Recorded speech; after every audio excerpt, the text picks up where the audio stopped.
Praise the lord. నిజమైన స్వరం. April 7, 2025 Holi prayer home సంఘం వారి అనుదిన వాగ్దాన పరిచర్య.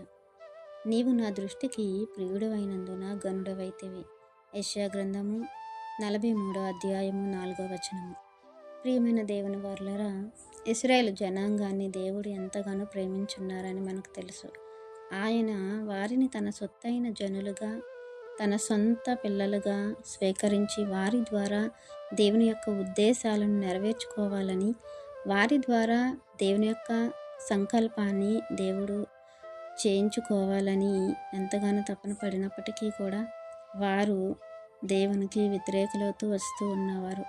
అలాంటి సమయంలో దేవుడు వారిని రక్షించుకోవడానికో, రప్పించుకోవటానికో లేదా దక్కించుకోవటానికో, వారికి బుద్ధి చెప్పటానికి ఇతర దేశాలకు వారిని చెరలోనికి దేవుడు విడిచిపెడుతూ, వారికి బుద్ధి వచ్చినంత వరకు వారిని ఆ చెరలో ఉంచి మరలా కూడా దేవుడు వారిని దేవుని వైపు త్రిప్పుకొని దేవునికి లోబడే తత్వాన్ని వారికి దయచేసి మరలా వారిని రప్పించి వారికి దేవుడు ఆశీర్వదించి దేవుని యొక్క జనాంగంగా మరలా వారిని ఏర్పరచుకున్న సంగతులు మనకెన్నో తెలుసు. ఎక్కడ కూడా ఎవరైతే దేవుని దృష్టి అందుంటారో, ఎవరైతే దేవుని యొక్క ఆలోచనలు కలిగి ఉంటారో, ఎవరైతే దేవునికి భయపడతారో, ఎవరైతే దేవుని ఉద్దేశపూర్వకంగా జీవిస్తారో దేవుడు వారిని ప్రేమిస్తాడు.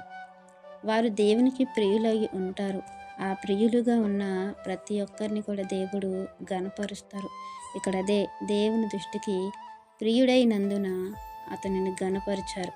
అలాగే ఇశ్రాయేలు జనాంగాన్ని కూడా దేవుడు ఘనపరచాలనుకున్నారు.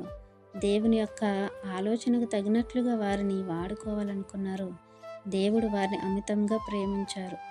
దేవుని ప్రేమను రుచి చూసిన మనమైతే దేవునికి మనము ఎలాంటి ప్రాధాన్యత ఇవ్వాలి, దేవుని యొక్క ప్రేమను అనుభవిస్తున్న మనము దేవునికి ఏం చెయ్యాలి, ఎలా దేవుని యొక్క ఉద్దేశాలు జరిగించాలి, ఎలా దేవుని యొక్క సంకల్పాన్ని మేము నెరవేర్చాలి అన్న ఆలోచన కలిగి ఉండాలి. ఎప్పుడైతే అలాంటి ఆలోచన కలిగి ఉంటామో ఖచ్చితంగా దేవుని దృష్టికి మనము ప్రియులుగా ఉంటాము. దేవుడు మనల్ని ఘనపరుస్తారు. ప్రతి సత్కార్యమును మనము పూనుకున్నప్పుడు దేవుడు మన ఉద్దేశాలు కూడా నెరవేర్చడానికి ఇష్టపడతారు. అలాగే ఇశ్రాయేలు జనాంగాన్ని చూసుకుంటే దేవుని వైపు ఎప్పుడైతే తిరిగారో వారిని ఆ యొక్క చెరలో నుండి నలుదిశలలో నుంచి కూడా విడిపించి, విమోచించి, రక్షించుకొని అందరినీ సమకూర్చిన విధానాన్ని మనం ఇక్కడ చూస్తాము. మన జీవితంలో కూడా మనము ఎదురెదుతున్న ప్రతి సమస్యకు కూడా మన పక్షాన దేవుడు వ్యాజ్యమాడి ఆ సమస్యల నుండి మనల్ని ఎత్తిపట్టుకుంటారు. అంతేకాకుండా దేవుని యొక్క పని భారం మన మీద ఉంది. మనల్ని అందుకే దేవుడు ఎన్నుకున్నారన్న సంగతి మనం గుర్తెరిగి ఆ భారాన్ని మనం కలిగి ఉంటే ఆ భారం యొక్క బాధ్యతను దేవుడు మన ద్వారా నెరవేర్చుకుంటారు. దేవుడు మహిమపరచబడతారు. మనల్ని దేవుడు ఘనపరుస్తారు. తద్వారా మనం దేవుని సన్నిధిలో నిత్యము ఉండే అవకాశాన్ని పొందుకుంటాం. కాబట్టి అటువంటి ఉద్దేశాలు కలిగి మనం ఉండాలని ఈ వాక్యం మనందరి జీవితంలో దేవుడు ఫలింప చేయాలని ఆశిస్తున్న వారు దైవజనులు బ్రదర్ పి నెహెమ్యా గారు. God bless you. ఆమెన్.